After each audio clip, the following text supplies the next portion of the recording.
আসসালামু আলাইকুম সবাইকে শুভেচ্ছা জানাচ্ছি। মাসুম মাহবুব দেখছেন ওপেন দ্য ইউটিউব চ্যানেল এবং মাসুম মাহবুব ফেসবুক পেজ। প্রিয় দর্শক, সারাদিন আপনারা অপেক্ষায় ছিলেন। আমি কেন লাইভে আসছি না? অনেকে আমাকে কমেন্ট করেছেন যে যার মতো নক দিয়েছেন। আমার মেয়েটা অসুস্থ, এখন হাসপাতালে অ্যাডমিট আছে। ওটা নিয়ে আমি ব্যস্ত। তারপরেও আপনাদের জন্য একটু সুযোগ করে এসছি লাইভে কথা বলার জন্য। আপনারা শুনতে এবং দেখতে পাচ্ছেন আশা করি।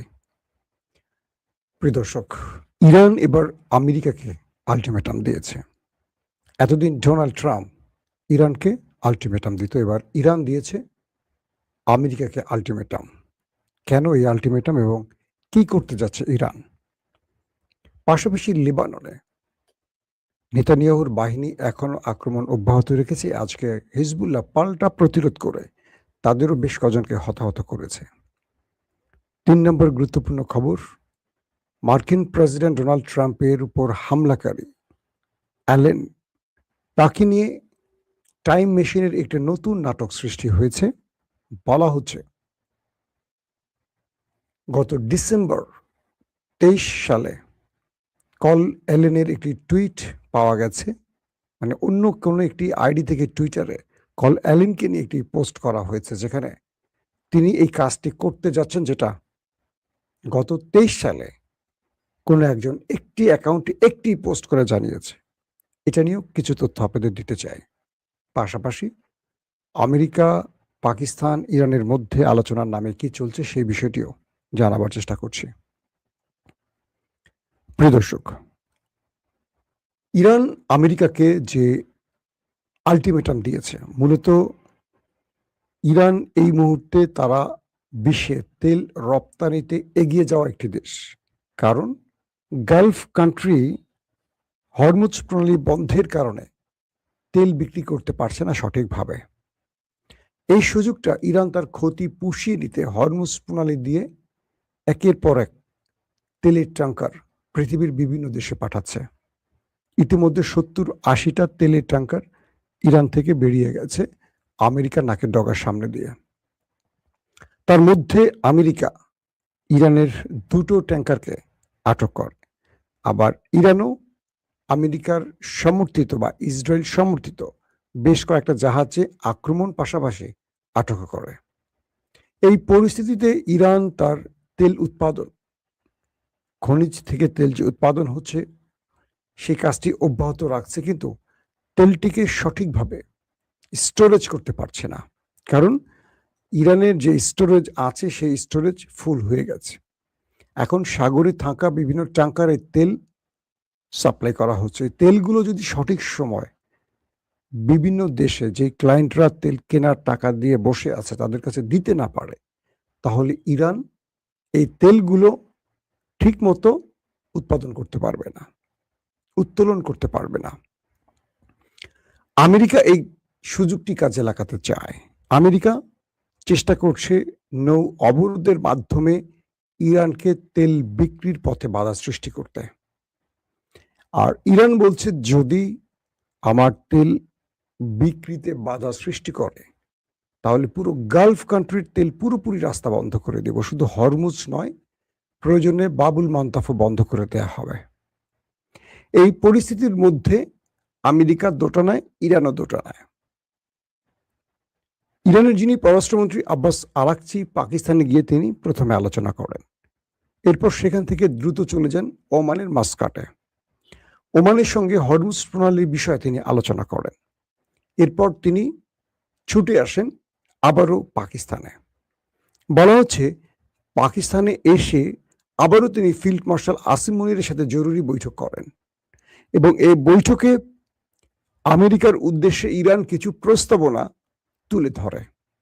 অর্থাৎ আব্বাস আরাকচি ইরানের পক্ষ থেকে পাকিস্তানের মাধ্যমে আমেরিকাকে বেশ কিছু প্রস্তাবনা তুলে দেয় এবং সেখানে প্রস্তাবনাগুলো দিয়ে আমেরিকাকে বলা হয়, যদি তুমি এই শর্তগুলো মেনে আগাতে চাও তাহলে আমরা বসতে পারি, যদি না তুমি চাও তাহলে আর বসাবসি হবে না, তুমি যা খুশি পারলে করো। আমেরিকার কাছে পাকিস্তান ইরানের এই প্রস্তাবনাগুলো পাঠিয়েছে। আব্বাস আরাকচি নেক্সট, অর্থাৎ তিনি ইতিমধ্যে পাকিস্তান ত্যাগ করেছেন। তিনি কিন্তু পাকিস্তানে এসছেন, সেখান থেকে ওমানে গেছেন, ওমান থেকে আবার পাকিস্তানে এসছেন। আমি আপনাদের গতকাল কি বলেছিলাম তার সময়সূচিটা। আজকে তিনি পাকিস্তান ত্যাগ করেছেন, তিনি চলে গেছেন রাশিয়ার উদ্দেশ্যে। রাশিয়ার ভ্লাদিমির পুতিন এবং পররাষ্ট্রমন্ত্রী সার্গেই ল্যাভরভের সাথে তার মিটিং আছে বা বৈঠক আছে। কারণ এই মুহূর্তে ইরানের অনেক বড় স্ট্র্যাটেজিক পার্টনার হলো রাশিয়া। তো পাকিস্তানের মাধ্যমে ইরানের প্রস্তাবনাগুলো ডোনাল্ড ট্রাম্পের কাছে পৌঁছে গেছে। এখন ডোনাল্ড ট্রাম্প এগুলোতে রাজি আছেন, মানবেন কি মানবেন না, তার উপর আগামী কয়েকটা দিনের মধ্যে আমরা আভাস বুঝতে পারবো যে আসলে কি ঘটতে যাচ্ছে। আমেরিকা ইসরায়েল যে মধ্যপ্রাচ্যে শক্তি বৃদ্ধি করছে যুদ্ধের জন্য, এটা যুদ্ধের রূপ নেবে, নাকি ইরানের প্রস্তাবনায় আমেরিকা রাজি হবে এবং এখানেই শান্তি তৈরি হবে, অর্থাৎ যুদ্ধ বন্ধ হয়ে শান্তির দিকে এগোবে। একটা ব্যাপার। আসি আবার ঠিক একটু আগের দিকে আবার আসে। হরমুজ প্রণালীতে ইরান তেল রপ্তানির ক্ষেত্রে যে বাধার মুখোমুখি হয়েছে, তো ইরান বলছে যদি আমার তেলের কোনো ট্যাঙ্কারে বা আমার কোনো কার্গোতে আমেরিকা নেক্সট কোনো অ্যাটাক করে, তাহলে আমরা আমেরিকার যুদ্ধ বিমানে হামলা চালাবো। কি বলছে ইরান? বলছে যদি আমেরিকা ইরানের কোনো ট্যাঙ্কারে বা কার্গো জাহাজে, তেলের যে কার্গো জাহাজ, সেখানে হামলা করে বা আটকের চেষ্টা করে আরেকটি জাহাজ, তাহলে ইরান আর বসে থাকবে না। ইরান সরাসরি ড্রোন এবং মিসাইল দিয়ে হামলা করবে এবং আমেরিকাকে স্পষ্ট আলটিমেটাম দিয়ে দেয় ইরান। এবং ইরান শেষ পর্যন্ত এই যুদ্ধটা শুরু করবে কিনা এটি নিয়েও এখন আলোচনা শুরু হয়েছে। কারণ ইরানের তেলের জাহাজে বা ইরানের কোনো পণ্যের জাহাজে বা জ্বালানির জাহাজে যদি হামলা হয়, ইরান আর বসে থাকবে না। এই ঘোষণাটি ইতিমধ্যে দিয়েছে এবং আইআরজিসির প্রত্যেকটা দফতরকে এই বিষয়ে সর্বোচ্চ সতর্ক করা হয়েছে। পাশাপাশি ইরানের যারা নেভাল গ্রুপ আছে, নেভাল টিম আছে, তাদেরকেও মুস্তফা খামেনির পক্ষ থেকে সর্বোচ্চ নির্দেশনা দেয়া হয়ে গেছে। তার মানে যদি হরমুজ প্রণালীতে ইরানের কোনো জাহাজে আর কোনো অ্যাটাক চালায় আমেরিকা, সেক্ষেত্রে আমেরিকার যুদ্ধ জাহাজে ইরান সরাসরি আক্রমণের ঘোষণা দিয়ে বসছে। এটি ইরানের পক্ষ থেকে আজকের বক্তব্য। আসেন, আলটিমেটামের খবরটি বুঝতে পেরেছেন। মার্কিন প্রেসিডেন্ট ডোনাল্ড ট্রাম্পের ওয়াশিংটনের হিলটন হোটেলে হামলার ঘটনার পর নানান রকম তথ্য আসছে কল অ্যালেনকে নিয়ে। তিনি ক্যালিফোর্নিয়ার এক মেধাবী যুবক, বয়স 31, শিক্ষকতা করেন, আবার নাসার ফেলো, খুব মেধাবী এক যুবক। কেন তিনি ট্রাম্পকে মারতে চান, এটা নিয়ে গণমাধ্যম, প্রশাসন, পুলিশ, তার পরিবার এবং তার সাথে বিভিন্নভাবে কথা বলেছেন। আজকে কয়েকটি খবর খুবই স্পষ্ট ভাবে আসছে। ট্রাম্প তাকে পাগল বা অসংলগ্ন হিসাবে বলার চেষ্টা করছেন, কিন্তু গণমাধ্যমগুলো বলছে তিনি পাগল নন, তিনি একজন সুস্থ মস্তিষ্কের মানুষ। এবং প্রায় 2-3 বছর আগে, অর্থাৎ 23 সালে, ডিসেম্বরের 23 সালে একটি টুইটারে কল অ্যালেনের নামে একটি পোস্ট করা হয়।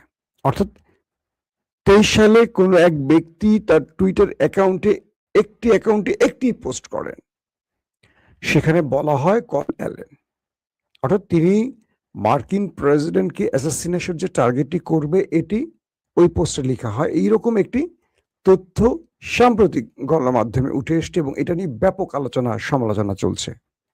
রহস্যের জাল ছেড়ার জন্য বিশ্ব গণমাধ্যম এখন কাজ করছে। বলছে কি করে 23 সালে 26 সালে হামলার বিষয়টি অগ্রিম লিখেছে। এটার জন্য টাইম মেশিনের বিভিন্ন বিষয়গুলো উত্থাপন করা হচ্ছে। বলা হচ্ছে টাইম মেশিনের মাধ্যমে কেউ সামনে যেতে পারে, পিছিয়ে যেতে পারবে। এগুলো আমরা যদিও সায়েন্স ফিকশনের মুভিতে দেখি, কিন্তু ইদানিং এই বিষয়গুলো নিয়ে আলোচনা হয়েছে যে টাইম মেশিনে আগে পিছিয়ে যাওয়া যায় কিনা, কিভাবে সম্ভব। 23 সালের ডিসেম্বরে একটি পোস্ট কল অ্যালেন 26 সালের গত 2 দিন আগে যে এপ্রিলে এসে ট্রাম্পের উপর হামলার ঘটনা ঘটবে, এই বিষয়টা কি করে উত্থাপিত হলো বা এই পোস্টটা কে দিল, কিভাবে দিল, এটা নিয়ে রীতিমতো এখন রহস্য এবং হইচই শুরু হয়ে গেছে। বলা হচ্ছে মার্কিন প্রেসিডেন্ট ডোনাল্ড ট্রাম্পের উপর মার্কিনরা ব্যাপক ক্ষিপ্ত, কারণ আমেরিকাকে ইরানের কাছে তিনি পরাজিত করেছেন। গত 40 দিনের যুদ্ধে আমেরিকা ইরানের কাছে জেতেনি, বরং পরাজিত হয়েছে।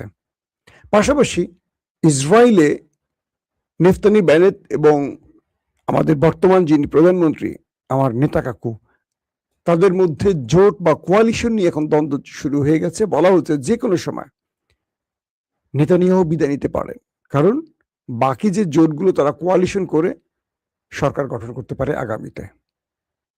তাহলে নেতানিয়াহু বিদায় নিতে যাচ্ছেন, এটা মোটামুটি নিশ্চিত বলা যায়, কারণ এর আগেও নেতানিয়াহুর আগে কিন্তু কোয়ালিশন করেই বেনেটরা ক্ষমতায় ছিল। পরে কোয়ালিশন সেটা ভেঙে গেলে নেতানিয়াহু কোয়ালিশন করে ক্ষমতায় আসে। তো একইভাবে সেখানে যদি আবার নতুন করে কোয়ালিশন তৈরি হয়, তাহলে নেতানিয়াহুর বিদায়ের ঘন্টা বাজছে, এটা নিশ্চিত।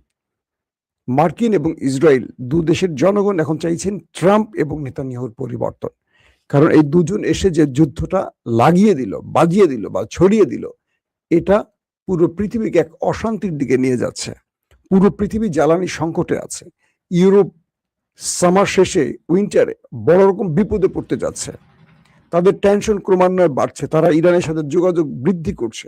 সবকিছু মিলে আমরা যে দরিদ্র দেশ বাংলাদেশ, কি এক সংকট আমাদের তেল গ্যাসের, জানেন তো। বিদ্যুৎ থাকছে না বললেই চলে, সারাদিন বসে থাকতে হয় বিদ্যুৎ কখন আসবে। এই পরিস্থিতি তৈরির পেছনে এই আমেরিকা ইসরায়েল তো দায়ী, কম বেশি, এটা তো আমরা বুঝতেই পারছি। তো এখন বলা হচ্ছে যে ট্রাম্প মধ্যবর্তী নির্বাচনের এই বৈতরণী পার হতে পারবেন বলে মনে হয় না। জরিপ তার নিম্নগতি। ইসরায়েলে যদি কোয়ালিশন হয়ে যায় নেতানি বেনেটের মধ্যে আরেকটা গ্রুপের, তাহলে বিদায় নিতে হচ্ছে তাকে। এবং শুধু বিদায় না, তাকে অনেকগুলো মামলায় জেলে যেতে হবে, বড় রকম শাস্তির মুখোমুখি পড়তে হবে বেঞ্জামিন নেতানিয়াহুকে। তো সকল ক্ষেত্রে এইটুকু বোঝা যাচ্ছে ট্রাম্প এই মুহূর্তে যুদ্ধটাকে ছড়িয়ে দিয়ে সুবিধা নিতে পারবেন, নাকি যুদ্ধ থেকে পিছিয়ে গিয়ে একটা ফেস সেভিং এর মাধ্যমে সমঝোতা করে তিনি বিজয় লাভ করবেন। এটা নিয়ে এখন মার্কিন যুক্তরাষ্ট্রের হোয়াইট হাউসে আলোচনা শুরু হয়ে গেছে, এবং ইরান যে প্রস্তাবনাগুলো পাকিস্তানের মাধ্যমে দিয়েছে, এই প্রস্তাবনাগুলো নিয়ে এখন মূল্যায়ন চলছে। আমেরিকা এগুলো নিয়ে বসছে, কিভাবে তারা ইরানকে এখানে পরাজিত করতে পারে, বা ইরানের জয়টা, যেটা বিশ্ব ইরানকে জয় দিয়েছে, সেই জয়টা কেড়ে নিয়ে আমেরিকা তার পকেটে পুরে একটা সারপ্রাইজিং যুদ্ধবিরতির মাধ্যমে এই যুদ্ধ শেষ করতে পারে। তো এগুলো নিয়ে এখন দীর্ঘ আলোচনা চলছে। আমরা এটুকু বুঝতে পারছি, আগামী কয়েক ঘন্টায় আমরা বুঝতে পারবো এই যুদ্ধটা দীর্ঘ হবে না, থেমে যাবে। কারণ আব্বাস আরাকচির মেসেজগুলো পাকিস্তান পেয়েছে, পাকিস্তানের মাধ্যমে আমেরিকার মেসেজগুলো ইরান পেয়েছে আব্বাস আরাকচির মাধ্যমে। রাশিয়া থেকে ফিরে গিয়ে আব্বাস আরাকচি তার দেশকে কি জানাবে, আইআরজিসি সিদ্ধান্ত নিচ্ছে কি, এই বিষয়গুলো আমরা আগামী কয়েক ঘন্টা জানতে পারবো। সো আমাদেরকে চোখ রাখতে হবে আগামী কয়েক ঘন্টার দিকে কি হতে পারে। দর্শক, এখনকার মতো বিদায় নিচ্ছি। প্রত্যেকে ভালো থাকবেন। আল্লাহ হাফেজ।